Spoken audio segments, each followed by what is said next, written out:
આજે આપણે ધોરણ 11 સાયન્સ ગણિતમાં ગયા વખતે જોયેલું કે 11.3માં આપણે ઉપવલયની બધી વાતો કરી હતી. શેની વાતો કરી હતી? ઉપવલયની વાતો કરી હતી. બરાબર છે.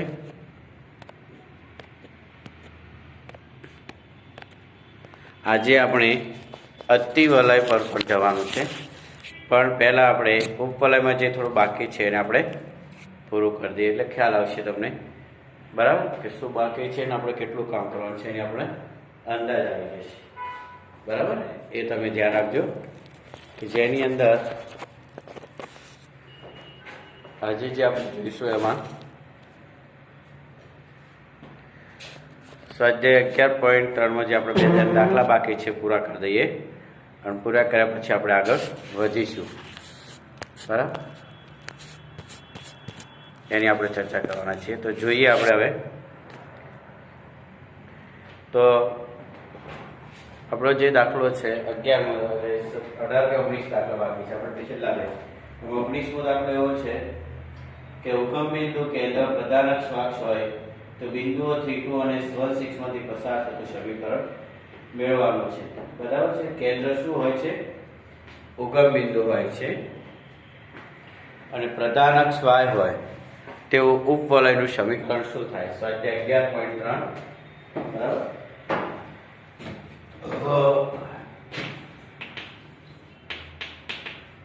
આમાં આપણે દાખલો બાકી રહેલો છે 19, 20. એમાં 19મો કરી દો, 20મો તમારા માટે છે. કેન્દ્ર ઉગમ બિંદુ છે. બરાબર, અને પ્રધાન અક્ષ y અક્ષ છે. તો પ્રધાન અક્ષ y અક્ષ હોય તેવા ઉપવલયનું સમીકરણ શું?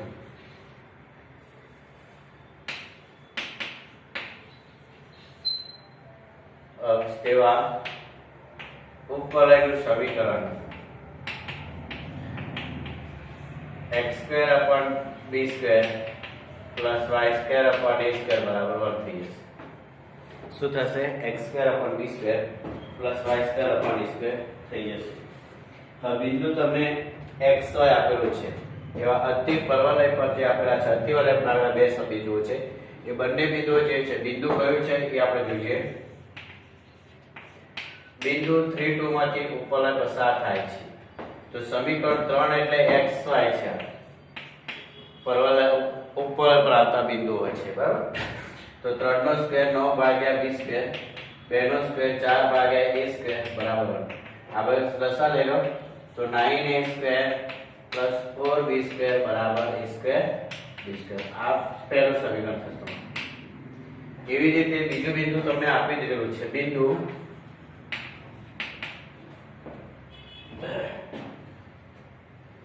વર્ગ 6 માંથી પસાર થતું હોય એવું સમીકરણ મેળવવાનું છે. બરાબર છે. બિંદુ કયું છે? 1, 6 માંથી અતિ ઉપવલય પસાર થાય છે. આ x છે ના, તે તમારા સમીકરણ ફરી મૂકી દેવાનું. 1 ભાગ્યા b² 36 ભાગ્યા a² બરાબર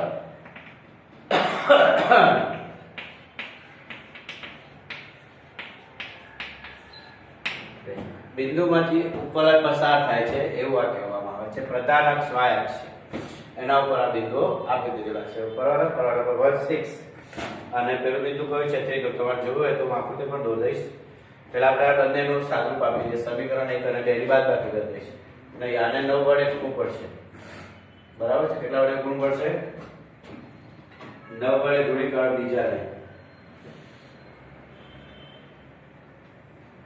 તો 9a² સમીકરણ 2 ને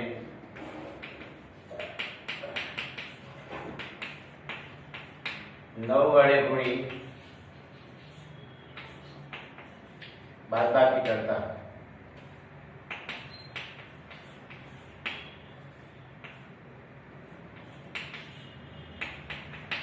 તો 9a² વત્તા 36b² બરાબર a² b². પહેલું સમીકરણ પેલું છે લખી દો. 9a² plus 4b² બરાબર a² b². હવે આને 9 વડે ગુણી કાઢો. 9a² 9 6 24 2 9 27 ને 2 6 9 54 ચોકડું 5 અને 9 દસ 32 324 બી સ્ક્વેર બરાબર 9 a સ્ક્વેર બાદબાકી કરો આવશે -320 બી સ્ક્વેર 9 એટલે -1 બી સ્ક્વેર a બી સ્ક્વેર બંને બાજુ રૂટ છે બંને પ્લસ કરી દો 8 a square B square 320 B square સામ સામ બી સ્ક્વેર ઉડી ગયા a સ્ક્વેર બરાબર 320 ભાગ્યા 8 ચોક 32 a સ્ક્વેર કેટલા આવી ગયા 40 મળશે કેટલા મળશે 40 આ a સ્ક્વેર 40 તો પહેલા સમીકરણ મૂકી દો બીજા મૂકી દો એટલે તમને બી સ્ક્વેર મળી જશે બરાબર છે પહેલા બીજા મૂકતા બરાબર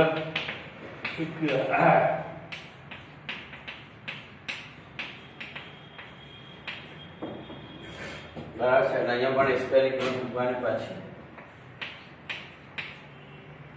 બરાબર છે આ સામે લઈ જાઓ એટલે 40 બરાબર 40 બી સ્ક્વેર વત્તા માઈનસ 36 બી સ્ક્વેર એટલે કેટલા વધશે 4 બી સ્ક્વેર બરાબર 40 માટે બી સ્ક્વેર બરાબર કેટલા હશે 10 હવે બી સ્ક્વેર હશે તો માગેલ સમીકરણ લખી નાખો છેલ્લે શું આવશે માગેલ સમીકરણ આ પહેલો ભાગ તમારો આ બીજો ભાગ અને છેલ્લે ત્રીજો ભાગ બરાબર છે હવે માગેલ ઉપવલય સમીકરણ માગેલ ઉપવલયનું સમીકરણ x સ્ક્વેર કેટલા લાવે તમે x સ્ક્વેર તો છે b સ્ક્વેર છે 10 અને y સ્ક્વેર a સ્ક્વેર છે 40 બરાબર જોઈ લો જાઓ x સ્ક્વેર પર 10 પ્લસ y સ્ક્વેર પર 40 બરાબર આવી રીતે તમારે આ 19 પ્રમાણે 20 મો દાખલો કરવાનો હવે જો તમને એવું લાગતું હશે કે આ આલેખ કેવો છે જુઓ જોડો આ તરફ લીધો છે પ્રધાનક સહાયક છે કે તમારા હાથે જવાબ છે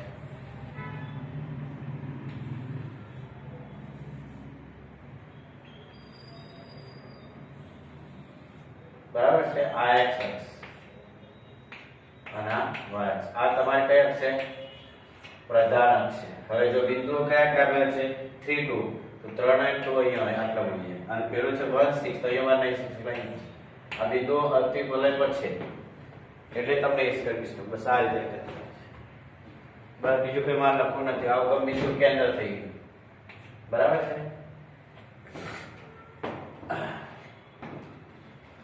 આ 0b અને 0 b ગૌણ અક્ષના અંત્ય બિંદુ આ a અને b જે છે અથવા c અને d એ પ્રધાન અક્ષના અંત્ય બિંદુ થશે અતિ ઉપવલયના આવી રીતે તમારા 19 માં દાખલા પ્રમાણે દાખલા નંબર 20 કરો બરાબર છે આ હોમવર્કમાં છે 19 આ જ રીતે તમારે કદાચ જો પ્રધાન અક્ષ x અક્ષ હશે તો અહીંયા x સ્ક્વેર પર b square plus y square પર x સ્ક્વેર પર a square plus y square પર b સ્ક્વેર બરાબર પછી બિંદુ મૂકી દે એટલે બે સમીકરણ સોલ્વ કરે અને આ રીતે તમને આવડે છે લોકની રીત કરો તમે આદેશ કરો ગમે તે રીત કરો જવાબ આદેશ કરશો ગમે તે રીત કરશો જવાબ તમને મળી જશે એવું એનું હોય છે બરાબર છે હવે આગળ જોઈએ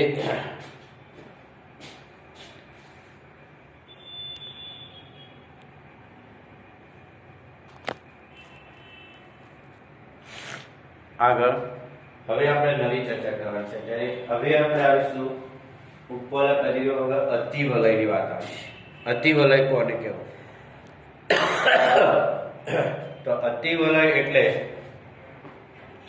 સમતલના બે નિશ્ચિત બિંદુઓ તમને આપી દે સમતલને અતિવલય સમતલના જેના બે નિશ્ચિત બિંદુથી અંતરનો તફાવત સમાન હોય મતલબ એટલે અતિવલય કહેવામાં આવે છે નિશ્ચિત બિંદુને એના નાભી કહેવામાં આવે છે નિશ્ચિત બિંદુને અતિવલયને શું કહેવામાં આવશે નાભી અને નાભીઓને જોડતા રેખાખંડના મધ્યબિંદુ નાભીનું મુખ્ય કેન્દ્ર કહેવામાં આવે છે નાભીના કેન્દ્રને રેખાને મુખ્ય અક્ષને કેન્દ્રમાંથી પસાર થયેલ લંબ અક્ષને અનુબદ્ધ અક્ષ કહેવામાં આવે છે જુઓ હવે અતિવલય કે સમતલના સમાવતા હોય તેવા બે નિશ્ચિત બિંદુઓ તમને આપી દીધા હોય છે. એ બંને નિશ્ચિત બિંદુઓમાંથી અંતરનો નિરપેક્ષ તફાવત અચળ મળે તો એને અતિવલય કહેવામાં આવે છે. જો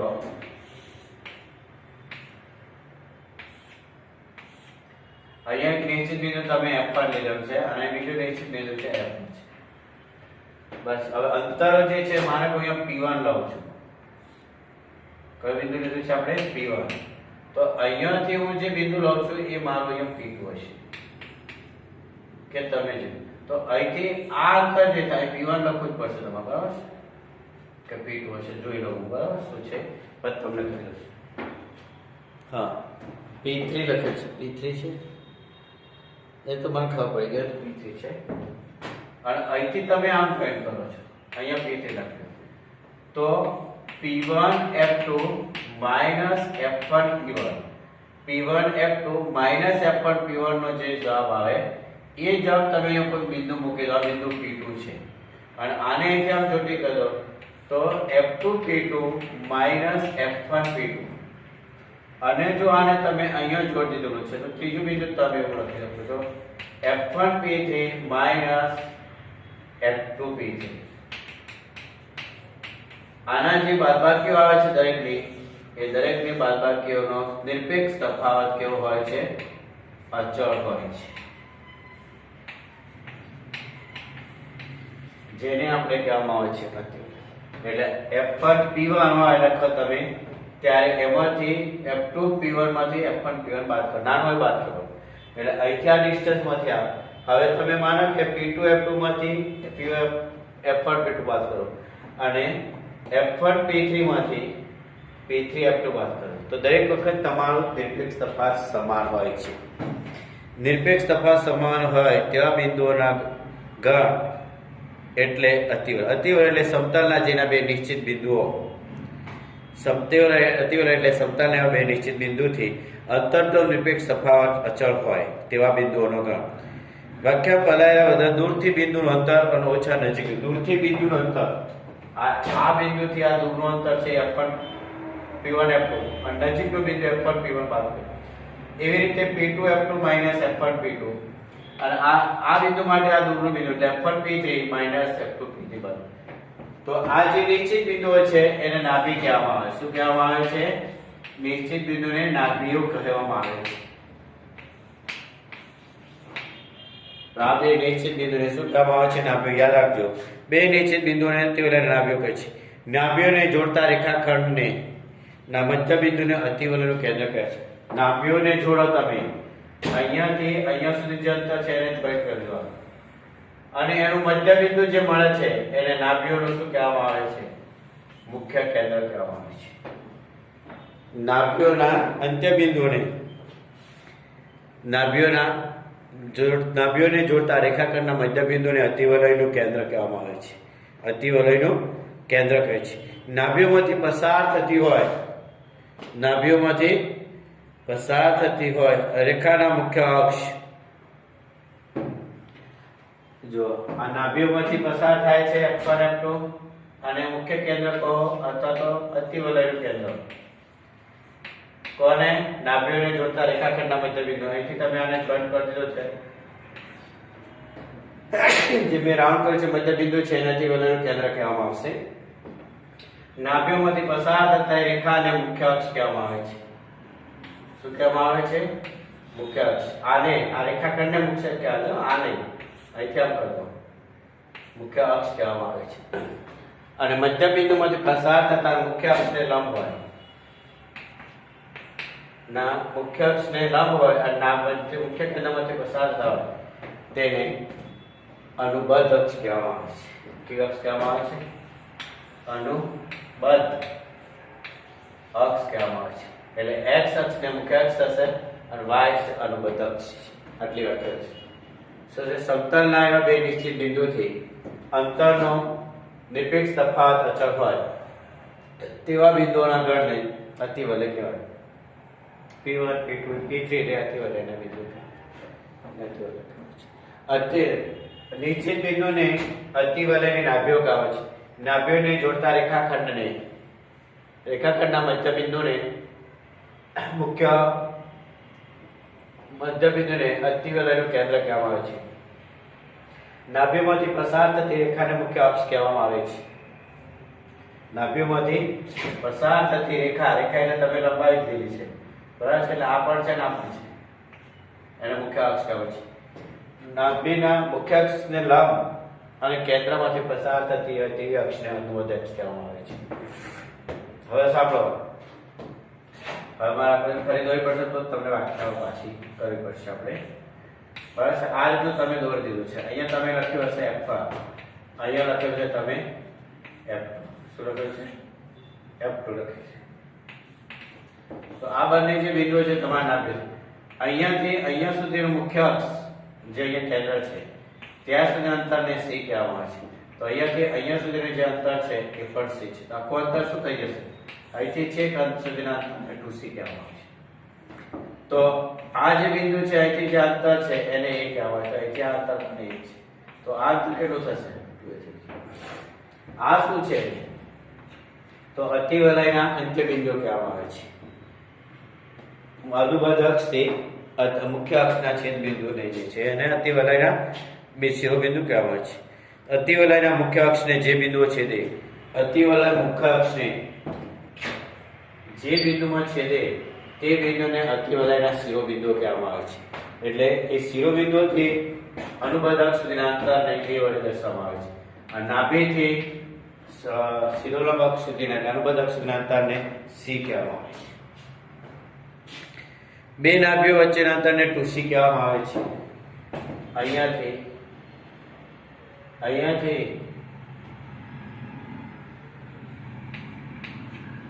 આ સુધીનું જે અંતર થાય છે 2C, તો C વત્તા C લખી દે છે તમારે. એટલે મેં અલગ આકૃતિ એટલા માટે દોરી છે કે 2C કોને કહેવાય એ તમને ખ્યાલ હોવો જોઈએ, એટલા માટે આપણે કરી દીધેલું છે.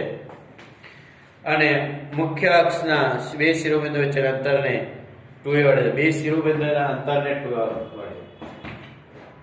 આ શિરોબિંદુ એ છે, આ શિરોબિંદુ છે, તો AB બરાબર શું મળશે? 2A. બે શિરોબિંદુ વચ્ચેનું.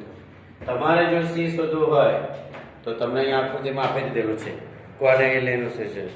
તો AB ને અને B ને C² - વ્યાખ્યાયિત કરીએ તો અનુબદ્ધ અક્ષની લંબાઈ જે થાય છે, અનુબદ્ધ અક્ષની લંબાઈ આ જે છે એની જે લંબાઈ છે કેટલી છે? B છે.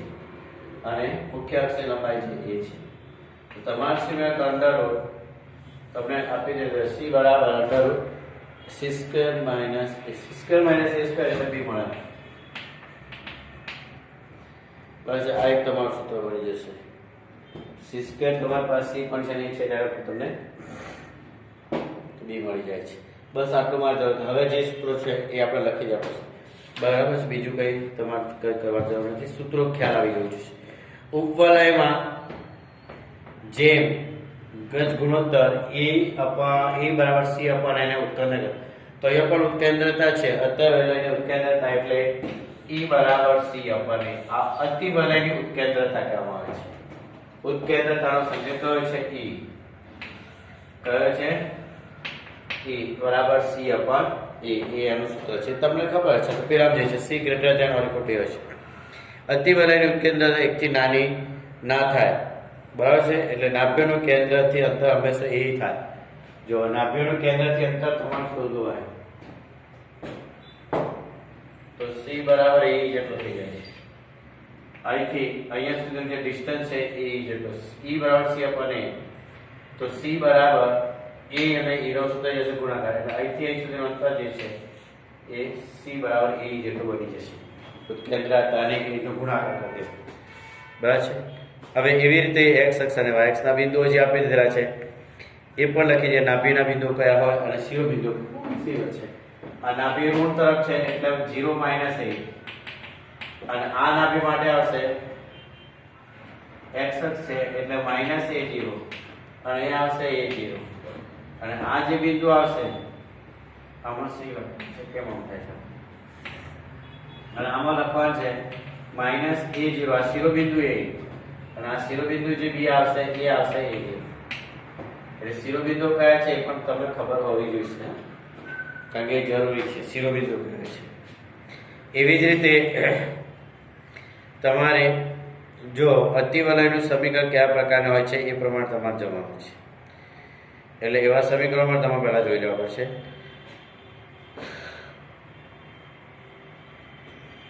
x સ્ક્વેર ના છેદમાં a સ્ક્વેર આવે તો y સ્ક્વેર ના છેદમાં b સ્ક્વેર હોય તો c square minus a square બરાબર 2 થતી હોય છે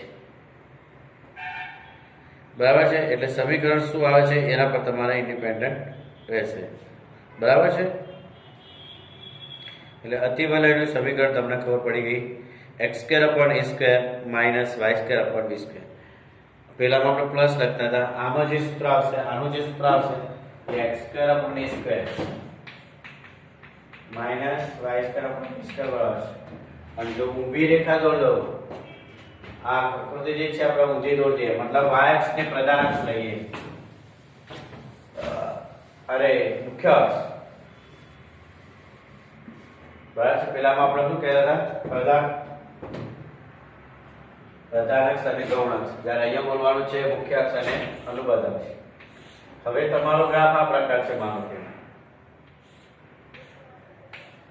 બરાબર છે તો આ f1 માનો અને f2 કરો તો અહીંયા જે બિંદુ મળશે 0 c હશે આ જે છે 0 માઈનસ c હશે કારણ કે હવે તમે આવી ગયા છો y અક્ષ તમારી મુખ્ય અક્ષ થઈ ગઈ છે આ ઉગમ બિંદુ હશે બરાબર છે અને આ જે શિરોબિંદુ મળશે આ માનો કે c બિંદુ છે તો 0 a અહીંયા જે બિંદુ d મળશે 0 માઈનસ c આટલું જ ખબર પડી આને વાત ખબર છે તો આનું જે સમીકરણ આવશે એ આ પ્રકાર હશે y square upon b square એવું છે ને minus x square upon a square y square upon a square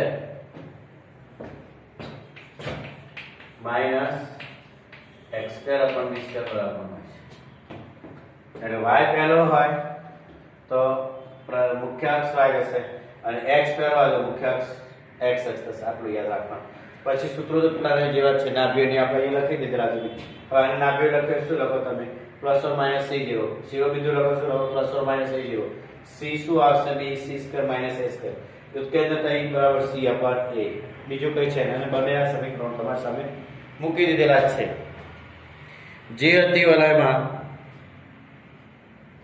જે અતિવલયમાં a બરાબર b હોય તો અતિવલયને લંબ કહેવામાં આવે છે લંબ અતિવલય છે a અને b ની સંખ્યા સરખી હોય તો લંબ અતિવલય કહેવામાં આવે છે અતિવલયના મેળવેલા સમીકરણ પર કહી શકાય કે અતિવલય પ્રત્યેક બિંદુ x બરાબર x square upon a square બરાબર 1 plus y square upon b square greater than ટૂંકમાં y square upon b square ને સામે લઈ જાવ પ્લસ કરી દે બરાબર બીજું કંઈ કર્યું નથી માટે x less than or minus a અથવા x less than greater than or a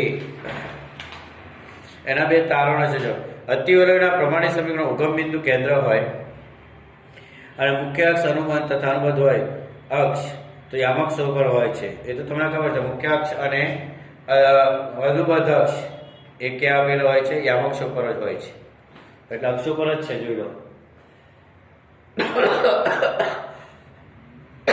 ઉગમ બિંદુ કેન્દ્ર અને મુખ્ય કોઈ પણ બે પરસ્પર લંબરેખા મુખ્ય અક્ષ અને અનુબદ્ધ અક્ષ પર હોય એવા અતિવલય પણ હોય છે અતિવલય એ યામક્ષો પ્રત્યે સંમિત છે જેમ પેલામાં પણ હતું કે ઉપવલય એ યામક્ષો પ્રત્યે પણ સંમિત હતું તો અતિવલય પણ અક્ષો પ્રત્યે સંમિત છે બંને અક્ષો પ્રત્યે એટલે જો કારણ કે તમારી પાસે xy બિંદુ કોઈ તમારે હોય તો xy અતિવલય પર હોય તો માઈનસ xy પણ અતિવલય પર જ થાય x માઈનસ y અતિવલય પર થાય અને x માઈનસ y અને minus x y minus y પણ ચારે ચારમાં બિંદુ છે તો અહીંયા તમે કોઈ બિંદુ લઈ લો અહીંયા xy છે તો અહીંયા તમને જે બિંદુ મળશે એ માઈનસ xy છે તો અહીંયા જે બિંદુ મળશે એ માઈનસ x માઈનસ y હશે અને અહીંયા જે બિંદુ હશે એ x માઈનસ y એટલે કોઈ બિંદુ જે અતિવલય પર છે એવા જ બિંદુઓ અતિવલયના ઉપર આવેલા બિંદુઓ છે ચરણોમાંથી એટલે ચારે ચાર બિંદુ અતિવલય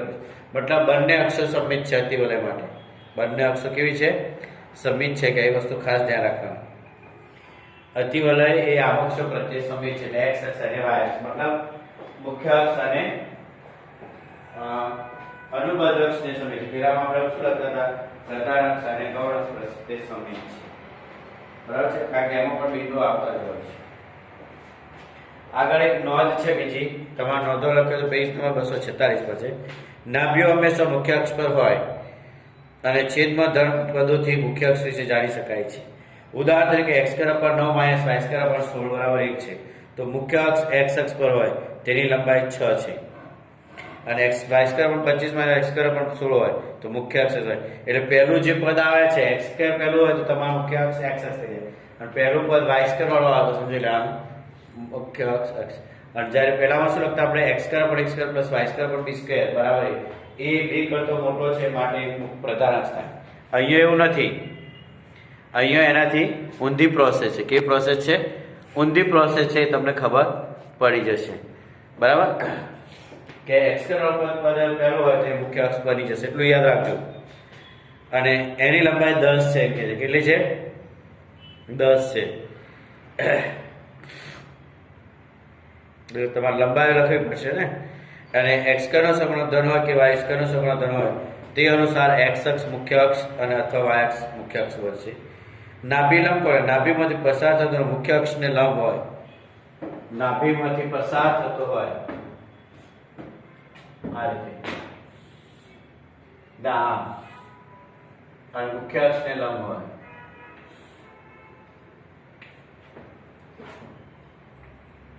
મુખ્ય અક્ષ આ વખતે y છે, તેને શું કહેવામાં આવે છે? નાભી લંબ કહેવાય. નાભીમાંથી પસાર થતો મુખ્ય અક્ષને લંબ અને અતિવલયના જેના અંત્ય બિંદુ અતિવલય હોય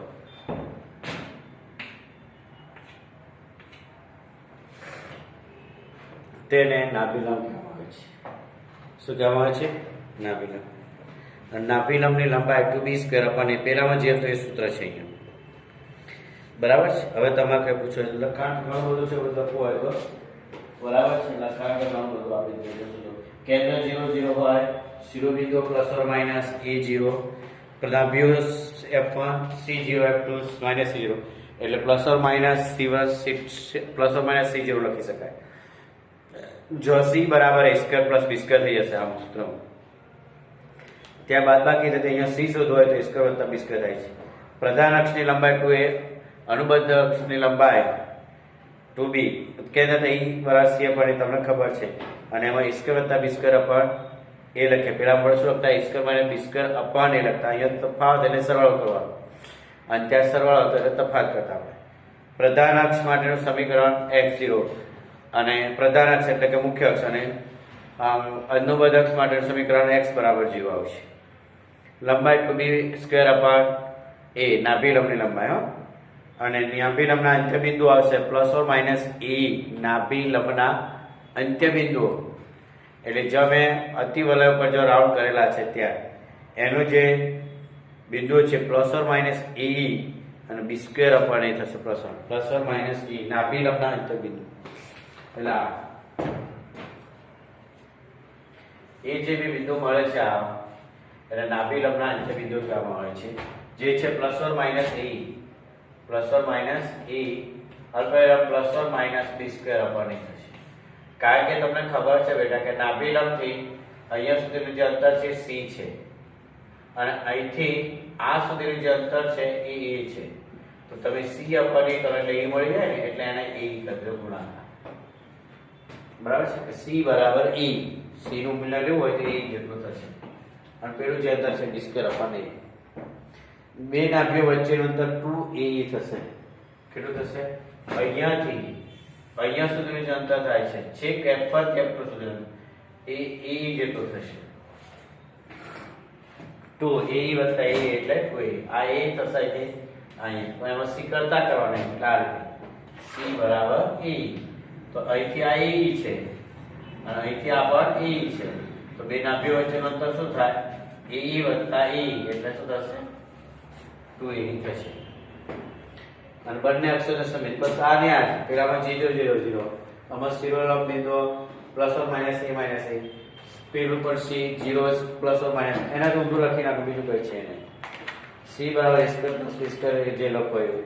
પ્રધાનાક્ષ લંબાઈ એટલે 2a to b to b.